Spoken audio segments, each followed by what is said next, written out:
नमस्कार दोस्तों, स्वागत है आपका हमारे YouTube channel it serve origin में। दोस्तों आज हम केमिस्ट्री का फिजिकल केमिस्ट्री के इम्पोर्टेंट चैप्टर को लेके आए हैं जिसका नाम है ठोस अवस्था। इसके पिछले वाले वीडियो में हमने ऑर्गेनिक केमिस्ट्री का लगभग 4 सबसे इम्पोर्टेंट चैप्टर को अपलोड कर दिए हैं। उसमें आपको ऑब्जेक्टिव क्वेश्चंस और 2 नंबर और 5 नंबर के सारे क्वेश्चंस विथ रिएक्शन और आईपीएसी नेम सारे कुछ आपको मिलेंगे। और ये आपका फिजिकल केमिस्ट्री जिससे क्वेश्चंस लगभग 18 से 20 नंबर के क्वेश्चंस आते हैं फिजिकल केमिस्ट्री से। और इन 5 चैप्टरों में जो सबसे ज़्यादा इंपॉर्टेंट चैप्टर है और उस इंपॉर्टेंट चैप्टर का सबसे इंपॉर्टेंट क्वेश्चंस का डिस्कशन आज हम करने वाले हैं। तो आइए स्टार्ट करते हैं ठोस अवस्था का सबसे इंपॉर्टेंट क्वेश्चंस।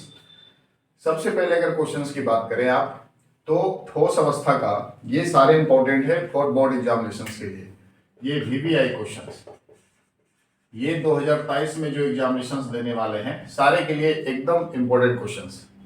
ये देखो, सबसे पहला क्वेश्चन है कांच एक अतिशीतित द्रव होता है क्यों? कांच जो है, कांच तो आप देखे हो, वो कांच एक अतिशीतित द्रव होता है, यानी उस कांच को आप एक अतिशीतित द्रव बोलोगे, क्यों बोलोगे? तो सिंपली अगर कांच के बारे में बेसिकली जानो तो कांच एक होता है अक्रिस्टलीय ठोस पदार्थ। कांच तो ठोस है, लेकिन कैसा ठोस है? अक्रिस्टलीय ठोस है। यानी ठोस 2 प्रकार के होते हैं, क्रिस्टल और अक्रिस्टल, जिसमें कांच जो होगा वो अक्रिस्टलीय ठोस होगा। अक्रिस्टलीय ठोस को बोल सकते हो एज ए काल्पनिक ठोस। देखने में ठोस है, लेकिन सचमुच का वो ठोस होता नहीं है, वो काल्पनिक ठोस है। तो उसी को क्या बोलोगे? अक्रिस्टलीय। अब देखो, तो कांच एक अतिशीतित द्रव क्यों होता है? तो कांच एक अक्रिस्टलीय ठोस पदार्थ होता है। कांच कैसा है? एक अक्रिस्टलीय ठोस पदार्थ है। और जो कांच होते हैं उस कांच के अंदर अदृश्य द्रव उपस्थित होते हैं जो हमको दिखते नहीं है, बट उसके अंदर अदृश्य द्रव होता है। कोई भी कांच को आप उठा लो जो आपके घरों में खिड़कियों में लगा है या वेंटिलेटर में लगे हैं, या तो फिर आपके किसी ऑफिस में आप एज ए कह सके उसको गेट के तौर पे लगाए हो, गेट में भी कांच का इस्तेमाल होता है। तो वो जो कांच होता है ना, वो उसके अंदर लिक्विड होता है, अदृश्य द्रव। हमको दिखता नहीं है, बट उसके अंदर अदृश्य द्रव होता है। तो वही अगर कांच की बात हो रही है, तो कांच के अंदर अदृश्य द्रव होता है जिसे ऊपर से नीचे की ओर प्रवाह होने की प्रवृत्ति होती है। यानी कांच में जो द्रव होगा वो ऊपर से नीचे की ओर क्या होगा? पिघलेगा। उसको ऊपर से नीचे की ओर पिघलने की प्रवृत्ति होगी, जिसके कारण जब ये ऊपर से नीचे पिघलेगा तो ऊपर का जो सतह होगा वो पतला हो जाएगा और नीचे का सतह क्या हो जाएगा? मोटा।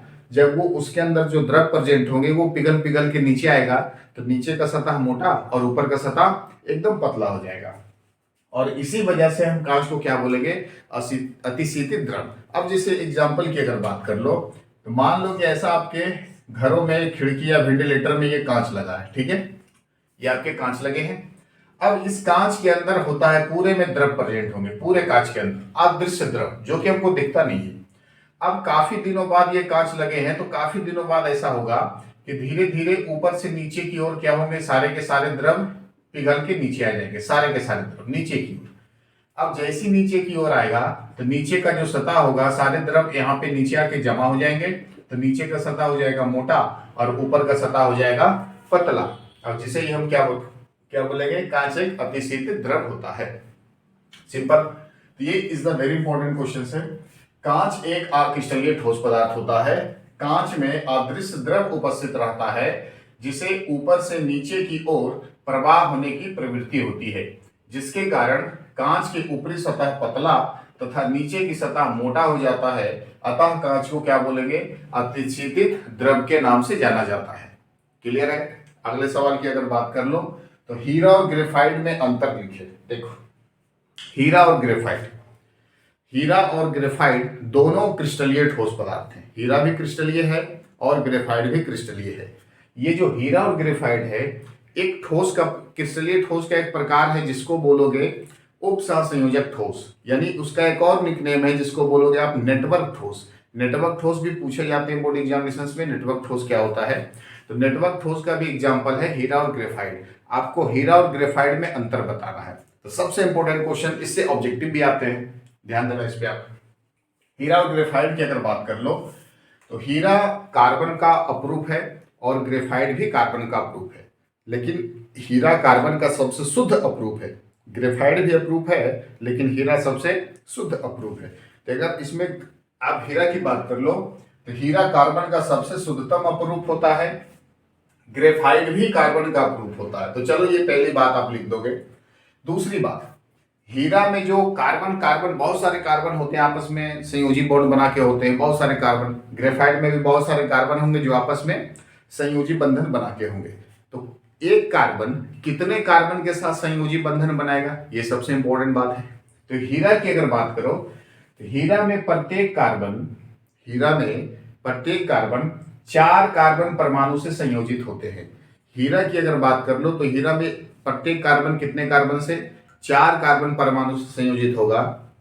लेकिन ग्रेफाइट में प्रत्येक कार्बन 3 कार्बन परमाणु से संयोजित होगा। अगर ग्रेफाइट का स्ट्रक्चर आप देखो तो उसमें एक कार्बन 3 कार्बन परमाणु से जुड़ा होगा और हीरा का संरचना आप देखो तो उसमें एक कार्बन 4 कार्बन परमाणु से जुड़ा होगा। तो ये इंपॉर्टेंट बात है, इसको आप नोट करोगे। तीसरा डिफरेंस, हीरा का जो प्रसंकरण होता है sp3, हीरा का प्रसंकरण sp3, लेकिन ग्रेफाइट का प्रसंकरण कैसा, sp2। यानी सिंपल सी बात है कि हीरा में प्रत्येक कार्बन 4 कार्बन से, तो इसका प्रसंकरण sp3, एक ऑर्बिटल s का 3 ऑर्बिटल p का, 3 1 4, तो 4 कार्बन परमाणु से संयोजित होगा जिसके कारण इसका प्रसंकरण sp3 होगा। और ग्रेफाइट में 3 कार्बन परमाणु से संयोजित होगा जिसके कारण ग्रेफाइट का प्रसंकरण क्या होगा, sp2। ग्रेफाइट का प्रसंकरण sp2 is the very important, आप इसको नोट लगा लो, ये ऑब्जेक्टिव में सवाल आते हैं। हीरा का प्रसंकरण क्या होगा, हीरा का प्रसंकरण sp3 होता है, हीरा का प्रसंकरण sp3 और ग्रेफाइट का प्रसंकरण क्या होगा, sp2। क्लियर है बातें। चौथे डिफरेंस की बात करो, हीरा विद्युत का कुचालक होता है, यानी हीरा में जब इलेक्ट्रिक करंट का प्रवाह करवाना चाहो तो वो विद्युत धारा का प्रवाह बिल्कुल नहीं करेगा, यानी वो हीरा जो है विद्युत का कुचालक होगा। लेकिन ग्रेफाइट में अगर बात करो, ग्रेफाइट में आप किसी विद्युत धारा का सप्लाई कराना चाहो आराम से हो जाएगा। उसका सबसे बढ़िया एग्जांपल है, जैसे ग्रेफाइट की अगर बात करो तो बैटरी जो आपके दीवार घड़ी में या तो फिर आपके रेडियो वगैरह में जो बैटरी लगे होते हैं ना, या तो फिर आपके रिमोट में जो डिश टीवी का रिमोट होता है उसमें जो बैटरी लगे होते हैं, उसमें एक लंबा सा छड़ होता है जो ग्रेफाइट का बना होता है। वो ग्रेफाइट क्या करता है, विद्युत धारा का प्रवाह करवाता है। तो ग्रेफाइट में विद्युत धारा का प्रवाह होता है, तो किसके कारण होता है, ग्रेफाइट एक तरह का अधातु है। ग्रेफाइट एक तरह का क्या है, अधातु। ये अधातु होते हुए भी विद्युत धारा का प्रवाह करेगा। ये अधातु में एक्सेप्शन है, अपवाद अधातु है कि जो अधातु होते हुए भी क्या कर रहा है, विद्युत धारा का प्रवाह करवा रहा है। तो ग्रेफाइट की अगर बात करो तो ग्रेफाइट में मुक्त इलेक्ट्रॉन होते हैं, ग्रेफाइट में क्या होते हैं, फ्री इलेक्ट्रॉन, मुक्त इलेक्ट्रॉन। ग्रेफाइट में मुक्त इलेक्ट्रॉन के कारण यह विद्युत का क्या होगा, सुचालक होगा। ठीक है, तो ये आपके मेनली 4 डिफरेंस है। क्लियर है सारे बातें। अब क्वेश्चन नंबर 3 की बात करो, बिंदु दोष को परिभाषित करें। जो आपके ठोस के क्रिस्टल होते हैं उसमें 2 तरह का दोष उत्पन्न होता है। किसी भी ठोस में 2 तरह का दोष उत्पन्न होगा। एक दोष को आप बोलोगे बिंदु दोष और दूसरे दोष को बोलोगे रैखिक दोष। क्या बोलोगे, बिंदु दोष और रैखिक दोष। जो बिंदु दोष होते हैं उस क्रिस्टल में कोई आयन या परमाणु होता है, उसके बाहर चले जाने से या तो फिर क्रिस्टल में किसी दूसरे जगह पे शिफ्ट हो जाने से उस क्रिस्टल में दोष होगा, तो उसको बोलेंगे बिंदु दोष। और दूसरे प्रकार का जो रैखिक दोष होता है वो क्रिस्टल में किसी एक सरल रेखा में दोष उत्पन्न होता है। यानी अगर कोई क्रिस्टल है तो उसके एक सरल रेखा या तो ऊपर से नीचे या तो फिर बाएं से दाएं, इसी सरल रेखा में कोई दोष उत्पन्न होगा तो उसको बोलेंगे रैखिक दोष। लेकिन रैखिक दोष से सबसे ज्यादा इंपॉर्टेंट है बिंदु दोष। और बिंदु दोष टोटल 4 प्रकार के होते हैं। बिंदु दोष के अंदर की अगर बात करो तो ये 4 प्रकार का। क्लियर। एक होता है आपका स्टियोमेट्री दोष, नॉन स्टियोमेट्री दोष, फिर उसके अंदर डिफरेंट टाइप्स होते हैं, शॉर्टकी दोष, फ्रैंकल दोष, अंतराकाशी दोष, रिक्तिका दोष, है ना। तो ये शॉर्टकी दोष और फ्रैंकल दोष सबसे ज्यादा इंपॉर्टेंट है, बिंदु दोष की ही कैटेगरी है। तो सबसे पहले आप बिंदु दोष को परिभाषित कर लो। तो बिंदु दोष क्या होगा, फिर से सुनो। अगर कोई क्रिस्टल है तो उस क्रिस्टल में परमाणु अणु या आयन होंगे, बहुत सारे परमाणु अणु आयन होंगे, अपने जगह व्यवस्थित होंगे। उसी परमाणु अणु या आयन में कोई भी एक परमाणु अपने जगह को छोड़कर क्रिस्टल से बाहर चले जाए या तो उसी क्रिस्टल में कहीं दूसरी जगह जाके शिफ्ट हो जाए, तो क्रिस्टल में क्या हो जाएगा, दोष उत्पन्न हो जाएगा, और उसी दोष को कौन सा दोष बोलोगे, बिंदु दोष के नाम से जानोगे। क्लियर। तो बिंदु दोष की अगर बात करो तो बिंदु दोष जब किसी क्रिस्टल में परमाणु, अणु या आयन अपने स्थान को छोड़कर क्रिस्टल से बाहर चले जाए या उसी क्रिस्टल में किसी दूसरे जगह शिफ्ट हो जाए, उसके कारण उत्पन्न दोष बिंदु दोष कहलाता है। यहाँ पे आप देख लो, किसी क्रिस्टल में उपस्थित अवयवी कण, अवयवी कण मतलब परमाणु, अणु या आयन, किसी क्रिस्टल में उपस्थित अवयवी कण अपने नियमित स्थान, उसका जो जगह होगा ना किसी क्रिस्टल में परमाणु, अणु, आयन का, वो फिक्स जगह होगा, तो वो अपने नियमित स्थान को छोड़कर क्रिस्टल जालक में किसी अन्य स्थान पर चले जाते हैं, यानी उसी क्रिस्टल जालक में होगा, किसी दूसरे जगह चले जाएगा, तो किसी अन्य स्थान पर चले जाते हैं, जिसके कारण उस क्रिस्टल में उत्पन्न दोष बिंदु दोष कहलाता है। अपने नियमित स्थान को छोड़कर क्रिस्टल जालक में किसी अन्य स्थान पर चले जाएंगे, जिसके कारण वो क्रिस्टल पहले जैसा नहीं रहेगा, उसमें दोष उत्पन्न हो जाएगा, और उसी दोष को क्या बोलोगे आप, बिंदु दोष के नाम से जानोगे। क्लियर है। इज द वेरी इंपॉर्टेंट और सबसे सस्ता आंसर है इसका। अगले क्वेश्चंस की बात करो। अगला सवाल है, देखो नॉमरिकल है, छोटा सा नॉमरिकल है, फॉर्मूला है। लिथियम बीसीसी रवा बनाता है। लिथियम क्या करता है, बीसीसी रवा बनाता है। बीसीसी मतलब होता है बॉडी सेंटर्ड क्यूबिक। बीसीसी का मतलब क्या हुआ, बॉडी सेंटर्ड क्यूबिक। बीसीसी की अगर बात करो इसका मतलब है बॉडी सेंटर क्यूबिक, यानी हिंदी में अगर इसकी बात करो तो अंतः केंद्रित घन। अंतः केंद्रित घन। ये सवाल है कि लिथियम बीसीसी रवा बनाता है यदि लिथियम के इकाई सेल का किनारा 351 पिकोमीटर है, तो बताओ लिथियम की त्रिज्या क्या होगी। इसमें कैसी त्रिज्या निकालना है, लिथियम की त्रिज्या। लिथियम की त्रिज्या देखो, बीसीसी की अगर बात करो तो बीसीसी के लिए यहां पे इसका आंसर हम कर लेंगे। बीसीसी के लिए रेडियस और एरिया की बात होगी। बीसीसी के लिए रेडियस और एरिया क्या होता है, ये सेल के किनारे की लंबाई, सेल इकाई सेल का किनारे को हम लिखेंगे ए। क्या लिखेंगे इसको, ए। तो बीसीसी के लिए होता है √3 इंटू ए बराबर 4r। एक फॉर्मूला होता है √3 इंटू ए बराबर 4r। तो आपको त्रिज्या यहां से चाहिए, तो त्रिज्या चाहिए तो r बराबर क्या हो जाएगा, √3 इंटू ए बटा 4। बोलो होगा। तो यहां से आप त्रिज्या निकाल लो, r बराबर क्या हो जाएगा, √3 इंटू ए। ए का वैल्यू कितना, 351। ए बराबर ये है ए का मान 351 बटे 4। क्लियर। अब इसको आप मल्टीप्लाई में करना चाहो तो कर सकते हो, ठीक है, नहीं तो फिर आप इसको ऐसे लिख सकते हो 351 √3 बटे 4 पिकोमीटर। ये आपका रेडियस हो गया आंसर। क्लियर। ये आपका आर का आंसर हो गया। आप इसको पॉइंट में निकालना चाहो तो आप निकाल सकते हो। क्लियर है। चलो अगले सवाल पे आ जाओ। अगला सवाल बहुत बेहद ही ज्यादा इंपॉर्टेंट है। इससे ऑब्जेक्टिव क्वेश्चंस भी आते हैं और 2 नंबर तो आएगा ही आएगा। ये बहुत ज्यादा बार पूछे जाते हैं। दोष, दोष में है शॉर्टकी दोष और फ्रैंकल दोष। कौन सा दोष, शॉर्टकी और फ्रैंकल। तो शॉर्टकी दोष और फ्रैंकल दोष के बारे में जान लो कि शॉर्टकी दोष और फ्रैंकल दोष केवल आयनिक क्रिस्टल में होता है और किसी भी प्रकार के क्रिस्टल में नहीं होगा। शॉर्टकी दोष और फ्रैंकल दोष केवल और केवल आयनिक क्रिस्टल में होगा। अब आयनिक क्रिस्टल कौन सा क्रिस्टल होता है, किसी भी आयन की जिसमें धनायन और ऋणायन हो जाए उसको क्या बोलेंगे, आयनिक क्रिस्टल बोलेंगे। तो शॉर्टकी दोष देखो क्या होता है, किसी आयनिक क्रिस्टल में, पहले आप इसको समझ लो कि शॉर्टकी दोष आखिर होता क्या है। देखो यहां से हम कोई ले लेंगे ionic crystal, plus minus plus minus plus minus plus minus plus minus plus minus, ठीक है। ये जो आपका क्रिस्टल है ये प्लस माइनस आयन का रेगुलर और निश्चित अरेंजमेंट है। आपको क्या दिख रहा है, रेगुलर और निश्चित अरेंजमेंट दिख रहा है ना। ये जो क्रिस्टल हैं इसको बोलेंगे आयनिक क्रिस्टल, ठीक है। क्या बोलेंगे इसको, ionic crystal. Plus minus plus minus plus minus plus minus plus minus plus minus plus minus, ये माइनस होगा, माइनस प्लस, ठीक है, minus plus minus plus minus, ठीक है। इसमें आप अगर बात कर लो तो जितने धनायन उतना ऋणायन, धनायन और ऋणायन की संख्या समान है। 1 2 3 4 5 6 7 8 9 10 11 12 13 14 15 16 17 18 19 20, यानी अब ऐसा नहीं कि परमाणु 20 धनायन और ऋणायन 20 कुल मिला के 20 होंगे। जितने बड़े आप एलिमेंट को बना सकते हो, जितने बड़े परमाणु बना सकते हो, यौगिक बना सकते हो, ठीक है। तो इसमें धनायन और ऋणायन की संख्या समान होती है, धनायन और ऋणायन की संख्या समान होती है। और धनायन और ऋणायन का जो व्यवस्था होता है वो नियमित होता है। कैसा व्यवस्था होगा? नियमित।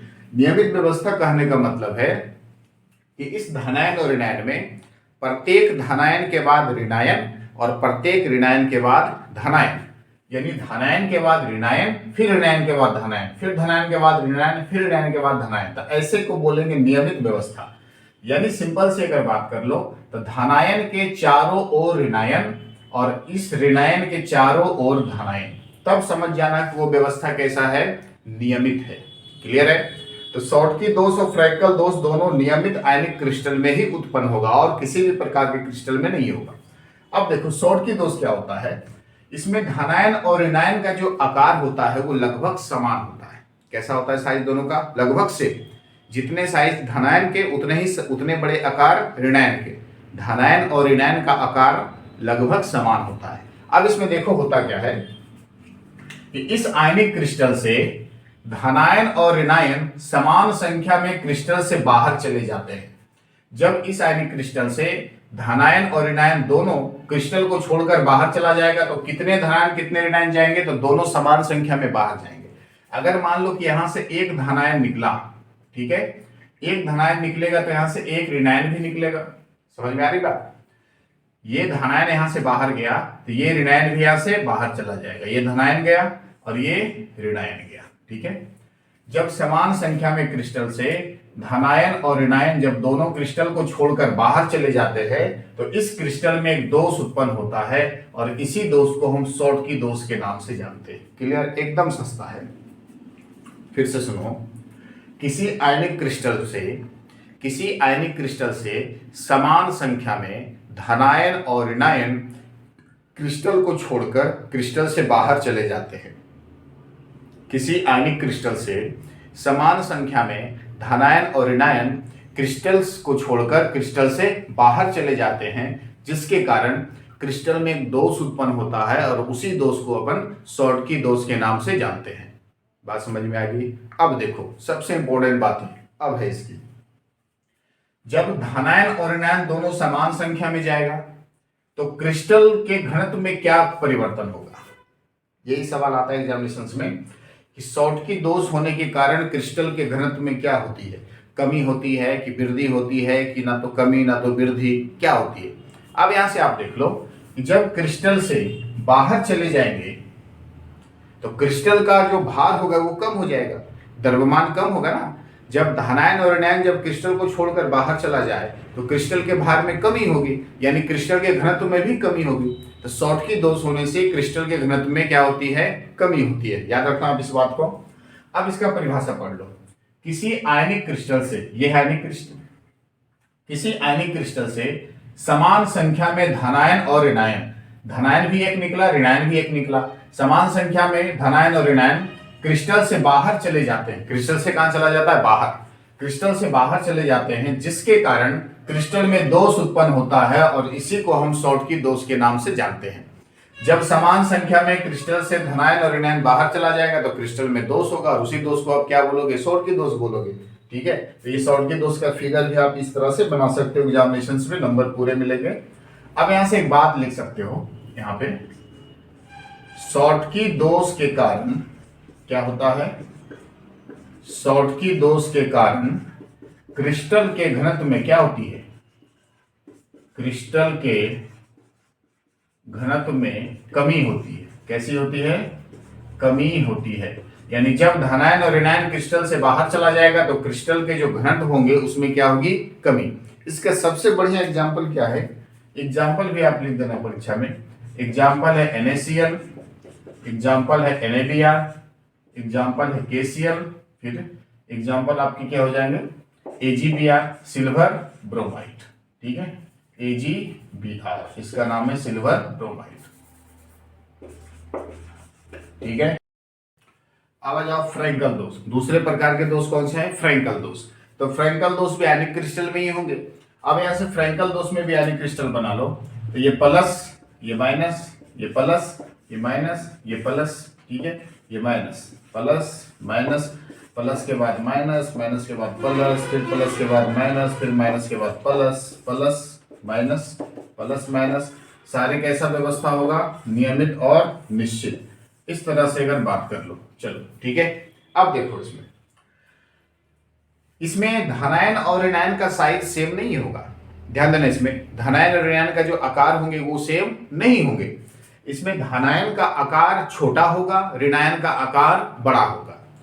फ्रैंकल दोष वैसे आयनिक क्रिस्टल में होंगे जिसमें धनायन का आकार छोटा होगा और ऋणायन का आकार बड़ा होगा। अब इसमें देखो बातें क्या है कि जब कोई भी एक धनायन, ये जो सारे आपको धनायन दिख रहे हैं ना, इसमें से कोई भी एक धनायन अपने स्थान को छोड़कर, ये मान लो ये अपने स्थान को छोड़ दिया, अपने स्थान को छोड़कर इसी क्रिस्टल में किसी अंतराकाशी स्थान में जाके शिफ्ट हो गया, ये यहां पे जाके शिफ्ट हो गया धनायन किसी अंतराकाशी स्थान में। कहां पे शिफ्ट हो गया, किसी अंतराकाशी स्थान में, यहां पे जाके शिफ्ट हो गया। जब कोई एक धनायन किसी आयनिक क्रिस्टल से, जब कोई एक धनायन अपने स्थान को छोड़कर उसी क्रिस्टल में किसी अंतराकाशी स्थान में जाके स्थित हो जाता है, उसके कारण क्रिस्टल में एक दोष उत्पन्न होता है और उसी दोष को अपन फ्रैंकल दोष के नाम से जानते हैं। क्लियर है बातें? फिर से अब ये अंतराकाशीय स्थान क्या होता है, सबसे इंपॉर्टेंट बात है कि अंतराकाशीय स्थान क्या होता है। अंतराकाशीय स्थान उसको बोलेंगे कि क्रिस्टल में, जो क्रिस्टल की बात हो रही, तो उस क्रिस्टल में सभी आयनों के बीच में जो खाली स्थान है उस स्थान को बोलोगे आप अंतराकाशीय स्थान। क्रिस्टल में जो खाली स्थान है सभी आयनों के बीच में, उसको आप क्या बोलोगे, अंतराकाशीय स्थान। तो कहीं अंतराकाशीय स्थान में जाके शिफ्ट हो जाएगा, उसके कारण क्रिस्टल में दोष उत्पन्न होगा और उसी दोष को क्या बोलोगे, फ्रैंकल दोष। अब देखो ये जो स्थान है, इस स्थान को आप क्या बोलोगे, अंतराकाशी। क्या बोलोगे, अंतराकाशी स्थान, अंतराकाशी स्थान। अब देखो किसी आयनिक क्रिस्टल से कोई एक धनायन, ये जो आयनिक क्रिस्टल है यहां से कोई एक धनायन अपने स्थान को छोड़कर, ये अपना स्थान को छोड़ा, क्रिस्टल में ही, क्रिस्टल से बाहर नहीं जाएगा बल्कि क्रिस्टल में ही किसी अंतराकाशी स्थल में स्थित हो जाता है। इसी क्रिस्टल में किसी अंतराकाशी स्थल में जाके स्थित हो जाता है, जिससे क्रिस्टल में दोष उत्पन्न होता है और यह दोष कौन सा दोष कहलाता है, फ्रैंकल दोष कहलाता है। क्लियर है बातें? अब यहां से देखो फ्रैंकल दोष की अगर बात होगी तो फ्रैंकल दोष के कारण क्या होगा, इस दोष के कारण अब ये हमको बता दो कि फ्रैंकल दोष के कारण क्रिस्टल के घनत्व में क्या होगी, कमी या वृद्धि। इस दोष के कारण क्रिस्टल के घनत्व में क्या होती है, कमी की वृद्धि। क्रिस्टल के घनत्व में कोई परिवर्तन नहीं होगी, कोई परिवर्तन नहीं होगी। इज द वेरी इंपॉर्टेंट, ध्यान देना इस पे। जब ये फ्रैंकल दोष होगा क्रिस्टल में, तो फ्रैंकल दोष के कारण जो क्रिस्टल की डेंसिटी होगी, उसकी डेंसिटी में कोई चेंज नहीं। क्यों चेंज होगा भाई, कोई एलिमेंट बाहर जा ही नहीं रहा है। जब कोई एलिमेंट बाहर जाएगा तब तो उसके भार में कमी या वृद्धि होगी। जब कोई एलिमेंट या कोई भी अणु या परमाणु आयन क्रिस्टल से बाहर नहीं जा रहा है, उसी क्रिस्टल में किसी अंतराकाशीय स्थान में शिफ्ट हो रहा है, तब उसको क्या बोलोगे, फ्रैंकल दोष बोलोगे। दूसरा एग्जांपल, अगर इसके एग्जांपल की बात करो, is the very important example, AgCl, ठीक है, ZnCl और AgBr। अब इस एग्जांपल पे आप ध्यान देना, AgBr वाले एग्जांपल पे, सिल्वर ब्रोमाइड AgBr और ये है आपका AgBr। तो AgBr एक ऐसा आयनिक क्रिस्टल है, सिल्वर ब्रोमाइड एक ऐसा आयनिक क्रिस्टल है जिसमें दोनों प्रकार के दोष पाए जाते हैं। सिल्वर ब्रोमाइड एक ऐसा आयनिक क्रिस्टल है जिसमें दोनों प्रकार के दोष पाए जाते हैं, शॉटकी दोष भी और फ्रैंकल दोष भी, दोनों प्रकार के दोष उसमें AgBr में पाए जाते हैं। इज द वेरी इंपॉर्टेंट, और ये क्वेश्चन ऑब्जेक्टिव में कई बार आया है। क्लियर है? तो ये सारे को आप कॉपी पे नोट्स बना लो और इसके बाद फिर मेन क्वेश्चन इंपॉर्टेंट वाले को देखेंगे। अगले सवाल पे आते हैं, क्वेश्चन नंबर 6। अगला सवाल क्या कर रहा है, लौ चुंबकीय एवं अनुचुंबकीय पदार्थ किसे कहते हैं। लौ चुंबकीय और अनुचुंबकीय पदार्थ क्या होता है, ये चुंबकीय क्वेश्चन से ठोस अवस्था के। लौ चुंबकीय और अनुचुंबकीय पदार्थ किसे कहा जाता है। देखिए लौ चुंबकीय क्या होता है? लौ चुंबकीय पदार्थ वैसे पदार्थ जिसे हम चुंबक की क्षेत्र की दिशा में अगर रखें तो चुंबक की ओर प्रबल रूप से आकर्षित होगा। अगर कोई आपके पास कोई ऐसा भी पदार्थ हो जाए, कोई ऐसा पदार्थ हो जिसे चुंबक के साथ में रखो, तो जहां पे आप चुंबक रखे हो वहां पे उस पदार्थ को रखो तो चुंबक की तरफ तेजी से आकर्षित हो जाए तो वो वैसे पदार्थ क्या कहलाएंगे? लौ चुंबकीय पदार्थ कहलाएंगे। देखो, वैसे पदार्थ जो चुंबकीय क्षेत्र की दिशा में प्रबल रूप से आकर्षित होते हैं तथा अस्थायी चुंबकित होते हैं तथा अस्थायी चुंबकत्व होते हैं। अगर कोई पदार्थ है उसको जब चुंबकीय क्षेत्र की दिशा में रखोगे तो चुंबक की ओर प्रबल रूप से आकर्षित हो जाएगा और कैसा हो जाएगा? अस्थायी चुंबक बनाएगा। तो वैसे पदार्थ कौन से पदार्थ कहलाएंगे? लौ चुंबकीय पदार्थ कहलाएंगे। दूसरी बात, लौ चुंबकीय पदार्थ यानी इसके सभी डोमेन चुंबकीय क्षेत्र की दिशा में अभिविन्यासित होते हैं। सभी डोमेन कहने का मतलब है कि मान लो कोई ये आपके पास कोई पदार्थ है, ठीक है, ये कोई पदार्थ है, ये पदार्थ है चुंबकीय पदार्थ। अगर यहाँ पे आप चुंबक को रखो तो चुंबक की ओर तेजी से आकर्षित होना चाहेगा ये। तो इसमें बात हो रही है कि इसके सभी डोमेन चुंबकीय क्षेत्र की दिशा में अभिविन्यासित होते हैं। ये यहाँ पे चुंबक है, यहाँ पे क्या है? ये मैग्नेट, और ये कोई पदार्थ है लौ चुंबकीय, फेरोमैग्नेट। कोई फेरोमैग्नेट है।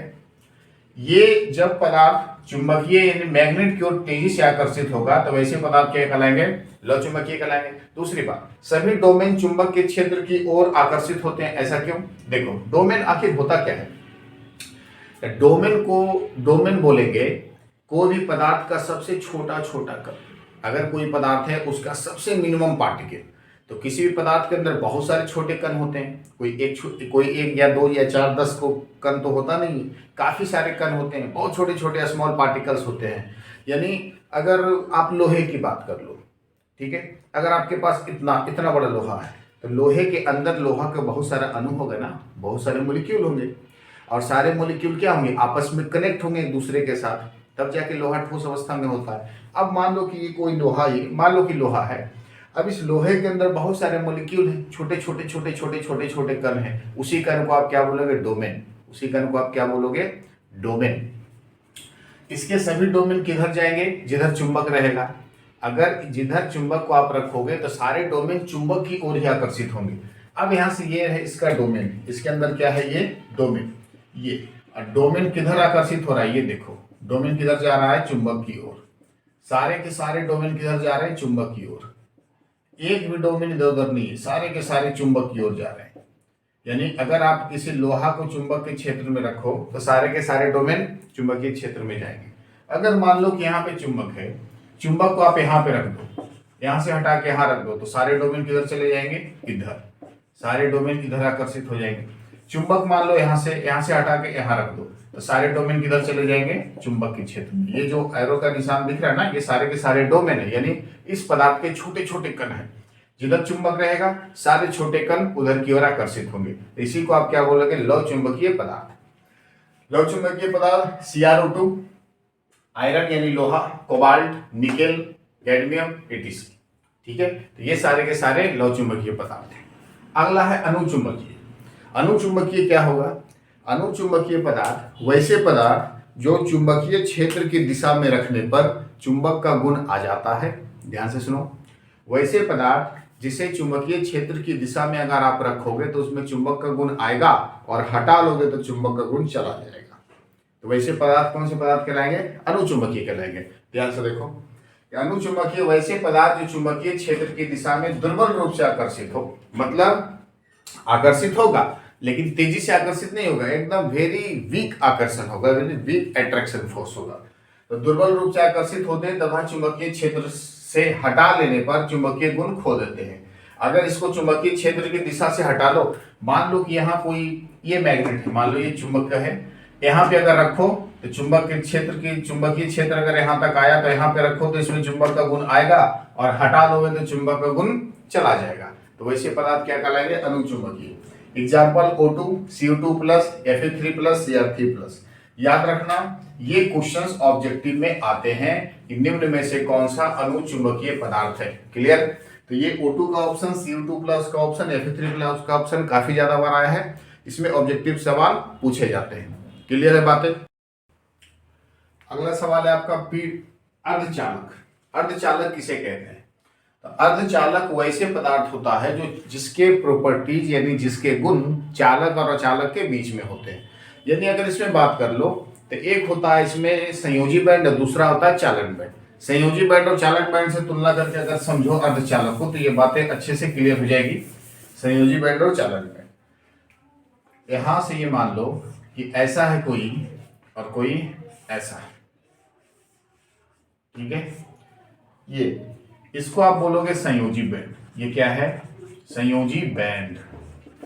और ये है आपका चालन बैंड, ठीक है।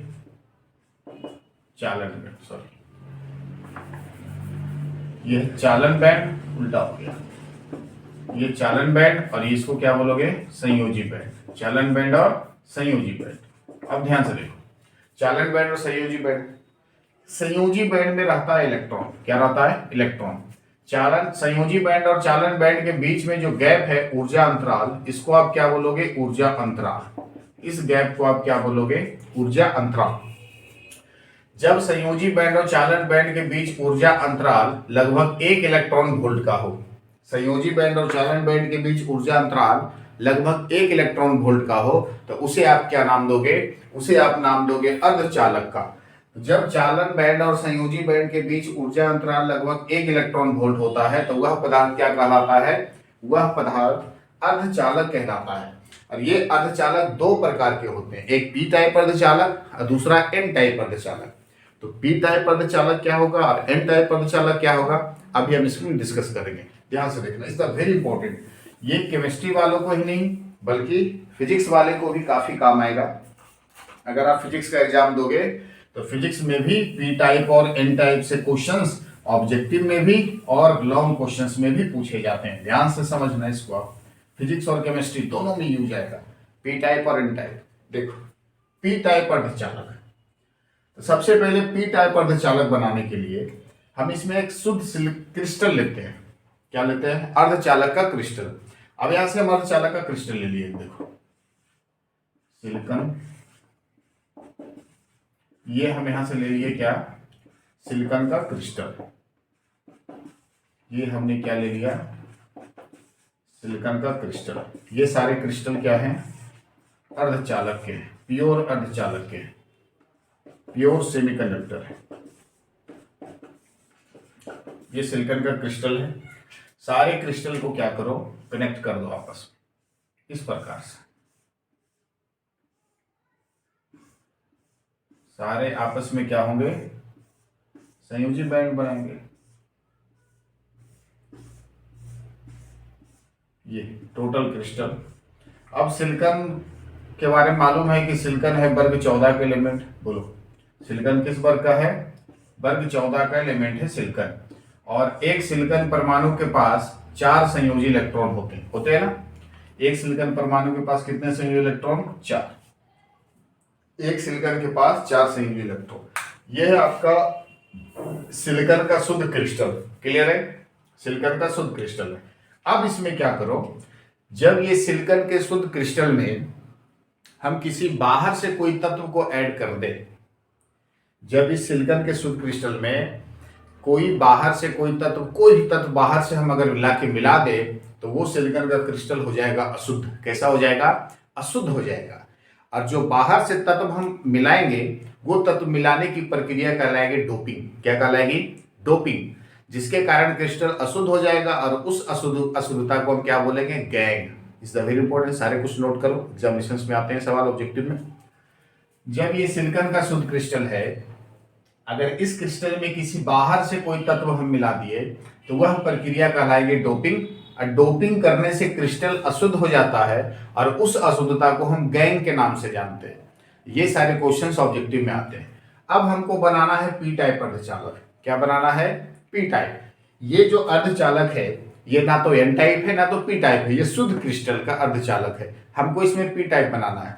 ध्यान से देखना, पी टाइप अर्धचालक बनाने के लिए हम इस शुद्ध क्रिस्टल में कोई वर्ग 13 का जो एलिमेंट होता है यानी त्रिसंयोजित तत्व को हम इसमें ऐड करते हैं। ध्यान से सुनो, पी टाइप अर्धचालक बनाने के लिए सिलिकॉन के शुद्ध क्रिस्टल में वर्ग 13 का कोई तत्व जो त्रिसंयोजी होता है, हम उस तत्व को मिलाते हैं। जब उस तत्व को हम मिलाते हैं तो वो सिलिकॉन के क्रिस्टल से एक सिलिकॉन परमाणु से विस्थापित। फिर से सुनो, सिलिकॉन के शुद्ध क्रिस्टल में जब हम किसी पी ब्लॉक के वर्ग 13 के तत्व त्रिसंयोजी तत्व को हम मिलाते हैं तो वो सिलिकॉन के क्रिस्टल से एक सिलिकॉन परमाणु से विस्थापित होता है। अब यहां से देखो ध्यान से, हम इसमें क्या मिलाएंगे, वर्ग 13 का कोई त्रिसंयोजी तत्व। वर्ग 13 में जैसे बोरॉन हो गया, एल्युमिनियम हो गया, गैलियम हो गया, इंडियम हो गया, इन चारों में से कोई एक मिला दो। वर्ग 13 का कोई एक तत्व मिलाएंगे तो एक सिलिकॉन से प्रतिस्थापित होगा। अब जैसे हम वर्ग 13 का यहां से बोरॉन, एल्युमिनियम, गैलियम कोई भी एक यहां से मिला दो। वर्ग 13 का तत्व क्या हो सकता है, बोरॉन, एल्युमिनियम, गैलियम या इंडियम, इन सारे में कोई एक मिला दो। अब जैसे यहां से हमने इंडियम को मिला दिया, क्या मिला दिया इसमें, इंडियम। तो जैसे हमने इंडियम को डाला तो वो एक सिलिकॉन परमाणु से विस्थापित होगा, मतलब सिलिकॉन क्रिस्टल छोड़ के बाहर जाएगा और उस सिलिकॉन की जगह कौन आ जाएगा, इंडियम। दूसरी बात, जब सिलिकॉन क्रिस्टल छोड़ के क्रिस्टल से बाहर जा रहा था तो सिलिकॉन के अंतिम शेल में होते हैं 4 संयोजी इलेक्ट्रॉन। जब सिलिकॉन क्रिस्टल छोड़ के क्रिस्टल से बाहर जाएगा तो अपने साथ 4 संयोजी इलेक्ट्रॉन लेके बाहर जाएगा। सिलिकॉन क्रिस्टल से बाहर जाएगा तो अपने साथ 4 संयोजी इलेक्ट्रॉन को लेके बाहर जाएगा। अब यहां से 4 संयोजी इलेक्ट्रॉन लेके प्रवेश कर बाहर चला गया। अब इंडियम क्रिस्टल में आया तो इंडियम त्रिसंयोजी तत्व होता है और इन सारे तत्वों के अंतिम शेल में 3 इलेक्ट्रॉन होते हैं। कितने होते हैं, 3 इलेक्ट्रॉन। जब इंडियम प्रवेश करेगा तो अपने साथ 3 संयोजी इलेक्ट्रॉन को लेकर प्रवेश करेगा। क्लियर हो रही बातें। सिलिकॉन बाहर जाएगा, 4 संयोजी इलेक्ट्रॉन लेके बाहर जाएगा। इंडियम प्रवेश करेगा तो 3 संयोजी इलेक्ट्रॉन लेके प्रवेश करेगा, जिसके कारण 3 संयोजी इलेक्ट्रॉन में से 3 बॉन्ड का निर्माण करेंगे। 3 संयोजी बॉन्ड बना लेगा, लेकिन एक इलेक्ट्रॉन इसके पास कमी होगी, जिसके कारण इस क्रिस्टल में एक होल उत्पन्न हो जाएगा। क्या उत्पन्न होगा, होल। इसी को आप क्या बोलोगे, होल। और ये होल कैसा होता है, धनायन होता है। होल किस में उत्पन्न होता है, पी प्रकार के अर्धचालक में। तो ये होल उत्पन्न होगा और ये होल धनायन होगा, जिसके कारण पूरे क्रिस्टल को, ये होल पॉजिटिव होगा जिसके कारण पूरे क्रिस्टल क्या हो जाएंगे, पॉजिटिविटी हो जाएंगे, यानी धनायन हो जाएगा, जिसके कारण इस क्रिस्टल का नाम होगा पी टाइप अर्धचालक। क्लियर है बातें, एक बार फिर से समझो। सिलिकॉन के शुद्ध क्रिस्टल में जब कोई त्रिसंयोजी तत्व को मिलाते हैं तो वो त्रिसंयोजी तत्व सिलिकॉन के एक परमाणु से विस्थापित होता है, यानी सिलिकॉन के साथ विस्थापित होगा। सिलिकॉन क्रिस्टल से बाहर जाएगा तो अपने साथ 4 संयोजी इलेक्ट्रॉन लेके बाहर जाएगा। इंडियम जब प्रवेश करेगा तो अपने साथ 3 संयोजी इलेक्ट्रॉन लेके प्रवेश करेगा। तो 3 संयोजी इलेक्ट्रॉन में से 3 बॉन्ड तो बना लेगा, लेकिन यहाँ पे सिलिकॉन 4 बॉन्ड बनाए हुए था तो 3 बॉन्ड तो बना लेगा, लेकिन एक इलेक्ट्रॉन की कमी होने के कारण ये इंडियम क्या करेगा, इस क्रिस्टल में एक होल उत्पन्न कर देगा। एक इलेक्ट्रॉन की कमी होने के कारण क्रिस्टल में होल उत्पन्न होगा, छिद्र उत्पन्न हो जाएगा, और वो छिद्र धनायन होता है, पॉजिटिव होता है, जिसके कारण पूरे क्रिस्टल पॉजिटिविटी हो जाएंगे, और इसी को हम बोलेंगे पी टाइप अर्धचालक, यानी पॉजिटिव टाइप अर्धचालक। अब इसका थ्योरी आप पढ़ लो। जब किसी अर्धचालक क्रिस्टल में वर्ग 13 के त्रिसंयोजी तत्व boron, aluminium, gallium, indium, etc को मिलाया जाता है तो पी टाइप अर्धचालक का निर्माण होता है। क्लियर। शुद्ध अर्धचालक में बाहरी तत्व मिलाने की प्रक्रिया डोपिंग कहलाती है। जब किसी शुद्ध तत्व में हम बाहरी तत्व को मिलाएंगे तो वह प्रक्रिया क्या कहलाएगी, डोपिंग। और डोपिंग के कारण क्रिस्टल अशुद्ध हो जाता है, और उसी अशुद्धता को हम क्या बोलेंगे, गैंग के नाम से जानेंगे। तो बोरॉन, एल्युमिनियम तो हो गया एग्जाम्पल में। अब यहाँ पे आप ये पॉइंट बना के लिख सकते हो,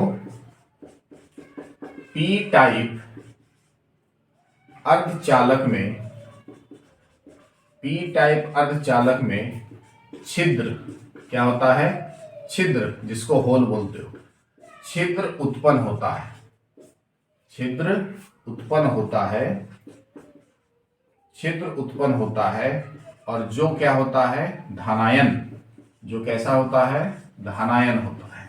इज द वेरी इंपॉर्टेंट, इसको एकदम स्टार मार्क करो। सारे के सारे इंपॉर्टेंट पॉइंट्स है, यही आपके ऑब्जेक्टिव में क्वेश्चंस में आते हैं।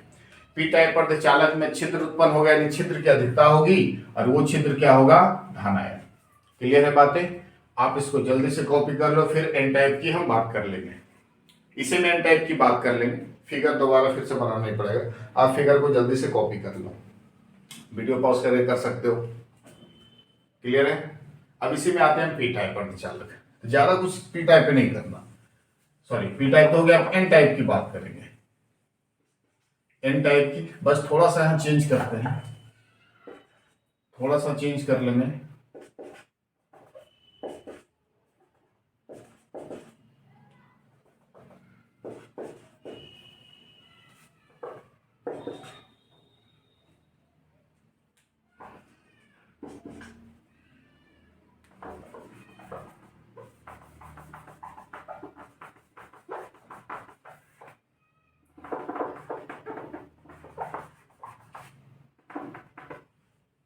ये तो सिलिकॉन है डाला हुआ, सिलिकॉन हम फिर से डाल दिए। चलो एन टाइप की बात करते हैं। एन टाइप सेमीकंडक्टर क्या होता है? देखो, एन टाइप सेमीकंडक्टर होता है जब किसी सिलिकॉन के शुद्ध क्रिस्टल में, जब किसी सिलिकॉन के शुद्ध क्रिस्टल में हम कोई पंच संयोजी तत्व, वर्ग 15 के पंच संयोजी तत्व, वर्ग 15 के कौन सा तत्व, पंच संयोजी, और पंच संयोजी का मतलब होगा वैसे एलिमेंट जिसके संयोजी सेल में 5 इलेक्ट्रॉन हो, वैसे एलिमेंट जिसके संयोजी सेल में कितने इलेक्ट्रॉन हो, 5 इलेक्ट्रॉन हो, उसको जब मिलाएंगे तो वो क्रिस्टल के एक परमाणु से विस्थापित होगा। अब यहां पे देखो क्या कर रहे, सिलिकॉन का शुद्ध क्रिस्टल है, हम इसमें कोई वर्ग 15 के पंच संयोजी तत्व, वो पंच संयोजी तत्व क्या क्या हो सकता है, नाइट्रोजन हो सकते हैं, फास्फोरस हो सकते हैं, आर्सेनिक हो सकते हैं, एंटीमनी हो सकते हैं, वगैरह वगैरह, ये सारे हो सकते हैं। किसी एक को मिला दो, हम यहां से जैसे यहां पे हमने फास्फोरस को मिला दिया, क्या किया, फास्फोरस को हमने ऐड कर दिया, तो फास्फोरस को ऐड कर दिया तो सिलिकॉन के एक परमाणु से विस्थापित होगा। जब सिलिकॉन क्रिस्टल से बाहर जाएगा तो अपने साथ 4 संयोजी इलेक्ट्रॉन लेके बाहर जाएगा। जब सिलिकॉन क्रिस्टल से बाहर जाएगा तो अपने साथ 4 संयोजी इलेक्ट्रॉन लेके बाहर जाएगा। लेकिन जब फास्फोरस प्रवेश करेगा, फास्फोरस से पंच संयोजी, अब जब फास्फोरस प्रवेश करेगा तो अपने साथ 5 संयोजी इलेक्ट्रॉन लेके प्रवेश करेगा। तो 5 संयोजी में से 4 इलेक्ट्रॉन तो बॉन्ड बनाने में भाग ले लेंगे, फास्फोरस के 5 इलेक्ट्रॉन में से 4 इलेक्ट्रॉन तो बॉन्ड बना लेंगे, बाकी 1 इलेक्ट्रॉन जो फ्री का बच जाएगा वही इलेक्ट्रॉन क्या करेगा, जो इलेक्ट्रॉन फ्री के बचेंगे वो इलेक्ट्रॉन पूरे क्रिस्टल को ऋणायन प्रदान करेंगे। अब यहां पे ध्यान से देखो, वो 1 इलेक्ट्रॉन क्या करेगा, पूरे क्रिस्टल को ऋणायन प्रदान करेगा, निगेटिविटी प्रदान करेगा, जिसके कारण पूरा का पूरा क्रिस्टल निगेटिव हो जाएगा, और इसी को आप क्या बोलोगे, एन टाइप अर्धचालक। क्लियर है बातें? एक बार फिर से, जब किसी शुद्ध अर्धचालक क्रिस्टल में, सिलिकॉन के शुद्ध अर्धचालक क्रिस्टल में किसी पंच संयोजी तत्व जैसे nitrogen, phosphorus, arsenic, antimony, bismuth वगैरह वगैरह, इन सारे में से किसी एक को जब मिलाते हैं तो सिलिकॉन के एक परमाणु से विस्थापित होता है। जब सिलिकॉन क्रिस्टल छोड़ के बाहर जाता है तो अपने साथ 4 संयोजी इलेक्ट्रॉन लेके बाहर जाता है, और पंच संयोजी तत्व जब प्रवेश करता है तो अपने साथ 5 संयोजी इलेक्ट्रॉन लेके प्रवेश करता है, जिसमें से 4 संयोजी इलेक्ट्रॉन बॉन्ड बनाने में भाग ले लेंगे, और फास्फोरस के यानी पंच संयोजी तत्व के 1 इलेक्ट्रॉन एक्स्ट्रा यानी मुफ्त हो जाने के कारण, 1 इलेक्ट्रॉन की अधिकता के कारण पूरे क्रिस्टल को निगेटिविटी प्रदान करेगा, और उसी के कारण वह होगा नेगेटिव टाइप सेमीकंडक्टर यानी एन टाइप सेमीकंडक्टर। तो जब किसी अर्धचालक में, अब इसके थ्योरी की बात कर लो, जब किसी अर्धचालक क्रिस्टल में वर्ग 15 के पंच संयोजी तत्व नाइट्रोजन, फास्फोरस, आर्सेनिक या एंटीमनी को मिलाया जाता है तो एन टाइप अर्धचालक का निर्माण होता है।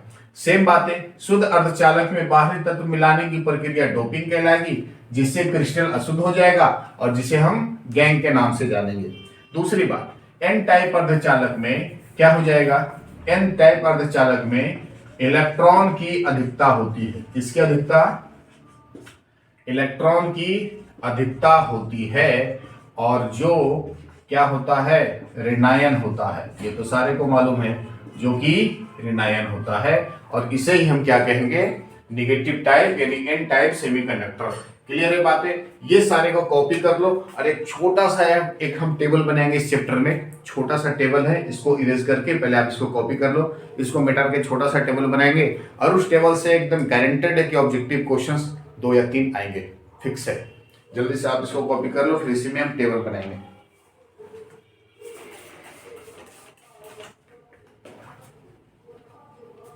हो गया। अब इसको अपन इरेज करते हैं। इरेज करके हम एक छोटा सा टेबल बनाएंगे। उस टेबल को ध्यान देना, ठोस अवस्था का। उस टेबल से ऑब्जेक्टिव क्वेश्चंस डायरेक्ट हिट करेंगे आपके। ऑब्जेक्टिव क्वेश्चंस हिट करेंगे डायरेक्ट। इकाई सेल की बात होगी।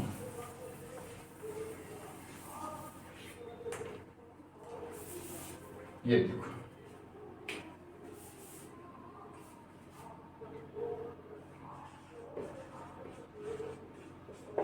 इकाई सेल, क्लियर है? इकाई सेल, इकाई सेल में होता है सबसे पहले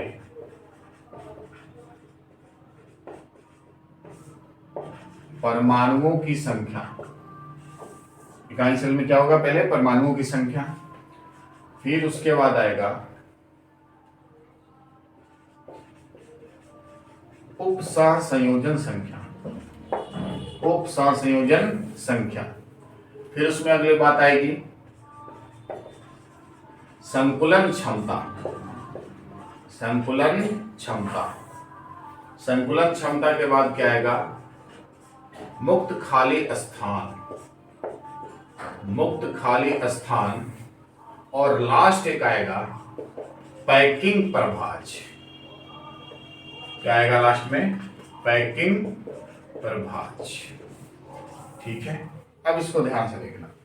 ये बेहद ही ज्यादा इंपॉर्टेंट टेबल है। ये टेबल आपको किसी भी बुक्स में और किसी भी ऑफलाइन क्लासेस में नहीं मिलेगा।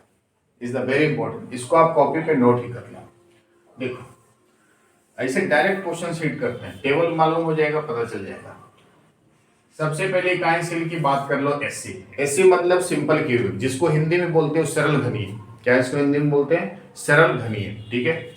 दूसरा है बीसीसी, बॉडी सेंटर क्यूबिक, जिसको हिंदी में बोलते हो अंतः केंद्रित घनीय, बीसीसी।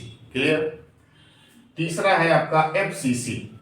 एफसीसी का मतलब हुआ, एफसीसी का मतलब हुआ फलक केंद्रित घनीय, यानी फेस सेंटर्ड क्यूबिक यूनिट से, फलक केंद्रित घनीय इकाई से।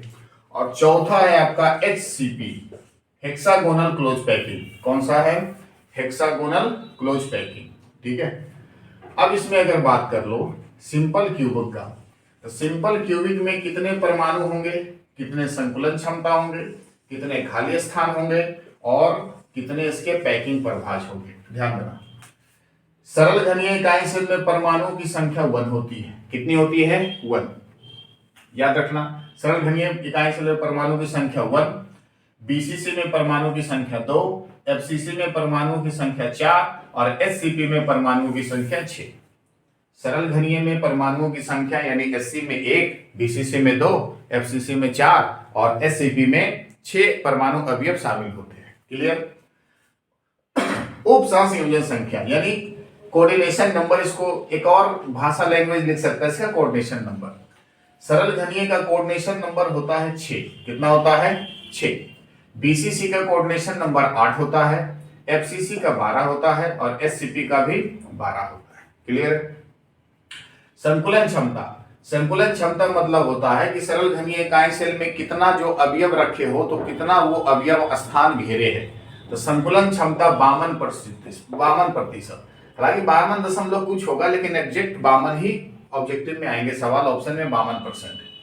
सरल घनीय का संकुलन क्षमता 52%, बीसीसी का संकुलन क्षमता 68% और एफसीसी का संकुलन क्षमता 74% और एचसीपी का भी संकुलन क्षमता 74%।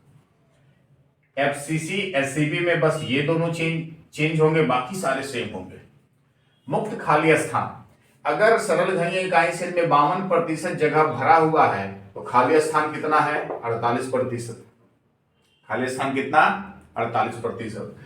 अगर संकुलन क्षमता बीसीसी में 68% भरा हुआ है तो खाली स्थान कितना है? 32%। 32% खाली है। एफसीसी में संकुलन क्षमता 74%, भरा हुआ है 74%, तो खाली कितना है 26%।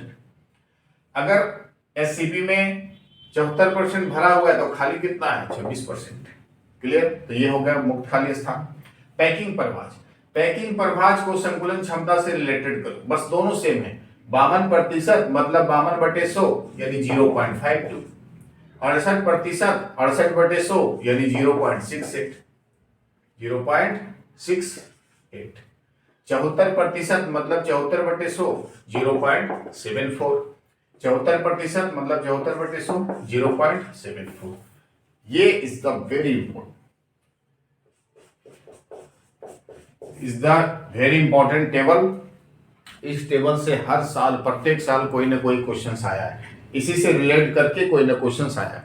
अब देखो सवाल, देखो ये भी एससीपी से सवाल पूछ चुका, परमाणु की संख्या कितनी, बीसीसी से सवाल पूछ चुका, मुक्त खाली स्थान बीसीसी में कितना, एससीपी में फिर से सवाल पूछ चुका, एससीपी का पैकिंग प्रभाज कितना होता है, ठीक है। एफसीसी में पूछ चुका कि एफसीसी में कोऑर्डिनेशन नंबर कितना होता है 12। सिंपल क्यूबिक में सवाल आ चुके कि मुक्त खाली स्थान कितना 32%, बीसीसी का खाली स्थान, बीसीसी का उपसर संयोजन संख्या, एससीपी का उपसर संयोजन संख्या, एससीपी में परमाणु की संख्या। तो बहुत सारे सवाल इसमें आए हैं, तो इन सारी चीजों को आप अच्छे से कॉपी करो, टेबल को माइंड में रखो, 2 से 3 सवाल टिक करके आओगे, मेरी गारंटी है आपसे। क्लियर है? तो बच्चों ये वीडियो आपको कैसा लगा कमेंट करके जरूर बताएं, और वीडियो अच्छा लगा तो चैनल को सब्सक्राइब करें, वीडियो को लाइक करें। धन्यवाद।